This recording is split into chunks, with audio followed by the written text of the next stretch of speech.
ഗണേഷ് കുമാർ സാറേ, ഒരു നമസ്കാരം. സന്തോഷമുണ്ട് സാറ് ഓട്ടോറിക്ഷ തൊഴിലാളികൾക്ക് വേണ്ടി സംസാരിച്ചില്ലേ? അത് ഭയങ്കരമായി ഞങ്ങൾക്കൊക്കെ ഭയങ്കരമായ ഒരു സന്തോഷം. സാർ ഇതുവരെ നാക്ക് വെക്കാതിരുന്നതാണ്, അതുകൊണ്ട് ഇപ്പം നാക്ക് വെക്കി ഓട്ടോറിക്ഷ തൊഴിലാളികൾക്ക് വേണ്ടി, ടാക്സി തൊഴിലാളികൾക്ക് വേണ്ടി സംസാരിച്ച് അവർക്ക് എന്തെങ്കിലും ചെയ്തു കൊടുക്കണം. ചെയ്തു കൊടുത്തില്ലെങ്കിൽ അവര് കഷ്ടത്തിലായി പോകും.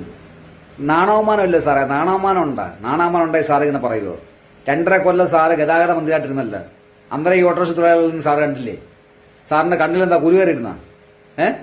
അന്നേരം കണ്ടില്ലേ സാറേ ഈ ഓട്ടോറിക്ഷ തൊഴിലാളികളുടെ ഇവിടെ കഷ്ടപ്പെടുന്ന കാര്യം? അന്നേരം സാറിന് 2.5 കൊല്ലം ഭരിച്ചപ്പോൾ സാറിന് അറിഞ്ഞിട്ടുണ്ടായിരുന്ന ഈ ഓട്ടോറിക്ഷ തൊഴിലാളികൾക്ക് ചാർജ് കൂട്ടണം, അവർക്ക് എന്തെങ്കിലും ചെയ്തു കൊടുക്കണം എന്നൊക്കെ?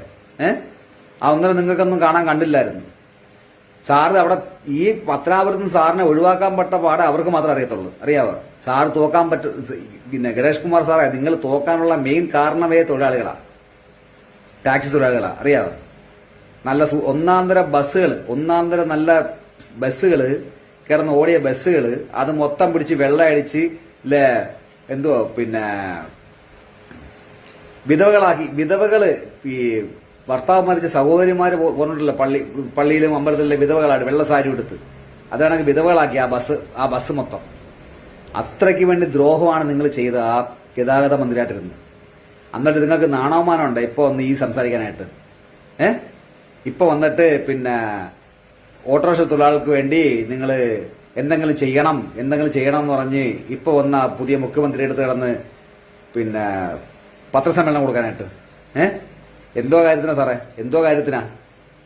അപ്പൊ ഈ 2.5 വർഷം, ഈ 10 കൊല്ലം നിങ്ങളുടെ സർക്കാർ ഭരിച്ചപ്പം, പിന്നെ LDF സർക്കാർ ഭരിച്ചപ്പം ഇതൊന്നും ചെയ്യണ്ടായിരുന്നില്ലേ? ഇതൊന്നും പറയണ്ടായിരുന്നു. സാറിന് നാക്കില്ലായിരുന്നു പറയാനായിട്ട്. അന്നേരം സാറ് സമയമില്ലായിരുന്നു. എന്ന് വെച്ചാൽ സകല ബസ്സുകളും പിടിക്കണം, വെള്ള പെയിന്റ് അടിക്കണം, പിന്നെ അതിന് AC ഉണ്ടാക്കണം. ഏത് AC ബസ്സിനകത്ത് പിന്നെ ട്രാൻസ്പോർട്ടിന് ബസ്സുകൾ കൂട്ടിക്കൊടുക്കണം. അങ്ങനെ ഒരുപാട് ബസ്സുകൾ ഇറക്കി കൊടുത്ത് അന്നേരം ഒന്ന് ഈ സാധാരണ തൊഴിലാളികൾ 30 രൂപയ്ക്ക് 20 രൂപയ്ക്ക് വേണ്ടി കഷ്ടപ്പെടുന്ന സാധാരണപ്പെട്ട നിർദ്ധരായ ഈ തൊഴിലാളികളെ കാണാൻ നിങ്ങൾക്ക് അത്രയും കണ്ണില്ലായിരുന്നു. ഇപ്പൊ വന്നിട്ട് നിങ്ങൾ പറയുന്നു, അയ്യോ തൊഴിലാളികൾക്ക് എന്തെങ്കിലും ചെയ്തു കൊടുക്കണം, കഷ്ടം, നിങ്ങൾ ചെയ്തു തന്നില്ലേ ഞങ്ങളങ്ങ് മരിക്കും, പട്ടിണി കിടന്നങ്ങ് ചാവും, കൂലിപ്പണി സാറേ, അന്തസ്സായിട്ട് കൂലിപ്പണി ജീവിക്കും. മനസ്സിലായ? ഇപ്പൊ വന്നിട്ട് നിങ്ങൾ ഇത്ര ദിവസം കണ്ടില്ലായിരുന്നു. എന്റെ പൊന്നു സാറേ, സന്തോഷം. ഞാൻ അറിഞ്ഞില്ല സാർ ഇത്രയും സ്നേഹവും ബഹുമാനവും ഒക്കെ ഓട്ടോറിക്ഷ തൊഴിലാളികളുടെ അടുത്തുണ്ടെന്ന്. ഞങ്ങൾ വിചാരിച്ച് സാർ ഞങ്ങളെയൊക്കെ മറന്നു കാണും. ഇത്രയൊക്കെ സ്നേഹമൊക്കെ ഉള്ള ഒരു നേതാവിനെ, പത്തനാപുരത്തുള്ള ജനങ്ങളെ നിങ്ങൾ എന്തിനു തോപ്പിച്ച്? പത്തനാപുരത്തുള്ള സുഹൃത്തുക്കളെ, നല്ലവരായ നാട്ടുകാരെ, ഇത്രയും നന്മയുള്ളൊരു മനുഷ്യനെ നിങ്ങൾ എന്തിനു തോപ്പിച്ച്? ഇങ്ങനെ വീണ്ടും കയറ്റിയിരുത്തിക്കൂടായിരുന്നോ ഗതാഗത മന്ത്രിയായിട്ട്? ഗതാഗത മന്ത്രിയായിട്ടിരുന്നെങ്കിൽ കയറ്റിയിരുത്തിയിരുന്നെങ്കിൽ കഴിഞ്ഞ പ്രാവശ്യം നിങ്ങൾ അവര് വെള്ള പെയിന്റ് അടിക്കാനേ പറഞ്ഞുള്ളൂ. ഈ പ്രാവശ്യം അങ്ങനെ ഇരുന്നെങ്കിൽ എന്താ ചെയ്തെന്നറിയാ? എല്ലാത്തിലും കറുപ്പ് പെയിന്റ് അടിച്ചേക്കും. എല്ലാം കറുപ്പ്. അവരത് ഈ ടാക്സി തൊഴിലാളികളെ ദ്രോഹിച്ച കണക്ക്, നിങ്ങൾ ദ്രോഹിച്ച കണക്ക് ഒരു മനുഷ്യരും ദ്രോഹിച്ചിട്ടില്ല. ഇച്ചിരിയെങ്കിലും ഉളുപ്പുണ്ടെങ്കിൽ ഇപ്പം ഒരു സ്ഥാനവുമില്ല, ഫ്രീ ആയി ഏതെങ്കിലും ഒരു സിനിമ കിട്ടിയാൽ അതിൽ 4 വേഷവും മുഖവും കാണിച്ച് സന്തോഷമായിട്ട് പോകാൻ നോക്കും.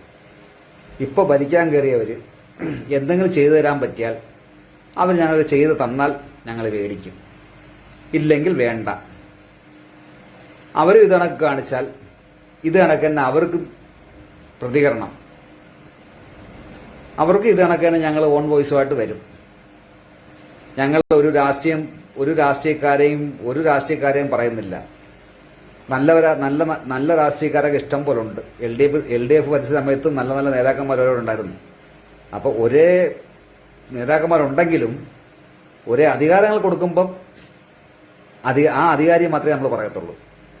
ഗതാഗതം തന്ന നിങ്ങൾക്കാ, അപ്പം ഗണേഷ് കുമാർ സാറിന്. അപ്പം ഞങ്ങൾ ഗണേഷ് കുമാർ സാറിനെ പറഞ്ഞാൽ മതി. ബാക്കി പിന്നെ ഭരിച്ച വേറെ ഒരു നേതാക്കന്മാരെ ഞങ്ങൾ കുറ്റം പറയേണ്ട കാര്യമില്ല. നിങ്ങൾ വേണം പറയാൻ. നിയമസഭ കൂടുമ്പം അവിടെ പോയി ചായയും കുടിച്ച് പരിപ്പോടയും തിന്ന് പിന്നെ ഉച്ചയ്ക്ക് നല്ല നെമ്മീൻ കറിയൊക്കെ കൂട്ടി ചോറും ഒക്കെ കഴിച്ചിട്ട് പോകാതെ സാധാരണപ്പെട്ട തൊഴിലാളികളുടെ കാര്യങ്ങൾ സംസാരിക്കണം. സംസാരിച്ച് അവർക്ക് വേണ്ട എന്തെങ്കിലും ചെയ്തു കൊടുക്കണം. അല്ലാതെ കാറിനകത്ത് അങ്ങോട്ടും MLA സ്ഥാനം കിട്ടിയവരുടെ കാറിനകത്ത് അങ്ങോട്ടും പോയി ഇങ്ങോട്ടും വന്ന ചുമ്മാ ഇരുന്ന് കാറിൽ പോയും വരും ചെയ്ത ജനങ്ങൾ ഞങ്ങൾ മണ്ടരൊന്നുമല്ല. നിങ്ങൾക്ക് അടുത്ത പ്രാവശ്യം പിന്നെയും പൊക്കിയെടുത്ത് അവിടെ ഇരുത്താനായിട്ട്. മനസ്സിലായേ? സംസാരിങ്ങൾ ആലോചിച്ച് സംസാരിക്കണം. ഇത്രയും ദിവസം ഈ 10 കൊല്ലം LDF സർക്കാർ ഭരിച്ചിട്ട് 2.5 കൊല്ലം ഗതാഗത മന്ത്രിയായിട്ടിരുന്നു. നിങ്ങളെ കൊണ്ട് പറ്റിയില്ല ഒന്നും ചെയ്യാൻ. അതിനു മുമ്പ് വേറെ ആരോണ്ട ഗതാഗത മന്ത്രിയായിട്ടിരുന്നു. അവരെ കൊണ്ടും പറ്റിയില്ല ഒന്നും ചെയ്യാൻ. ഇനിയിപ്പോൾ വന്നേക്കുന്ന പുതിയ സർക്കാർ എന്തെങ്കിലും ചെയ്താൽ കാര്യം. സാറ് പറഞ്ഞില്ലെങ്കിൽ അവർ ചെയ്യും. അവർ ചെയ്തില്ലെങ്കിൽ അവരെ ഞങ്ങൾ പറയും. കോൺഗ്രസ് സാർ ചെയ്തില്ലെങ്കിൽ കോൺഗ്രസ് സാറെ ഞങ്ങൾ പറയും. പറഞ്ഞുകൊണ്ട് തന്നെ ഇരിക്കും. ഓ, ഇത്രയോ സ്നേഹമുണ്ടെന്ന് ഞങ്ങൾ അറിഞ്ഞില്ല പൊന്നു സാറേ. അയ്യോ, തൊഴിലാളികളെ ഇത്രയും സ്നേഹിച്ച ഒരു മന്ത്രി ഈ കേരളത്തിനകത്ത് കിട്ടാനില്ല. വണക്കം, നമസ്കാരം.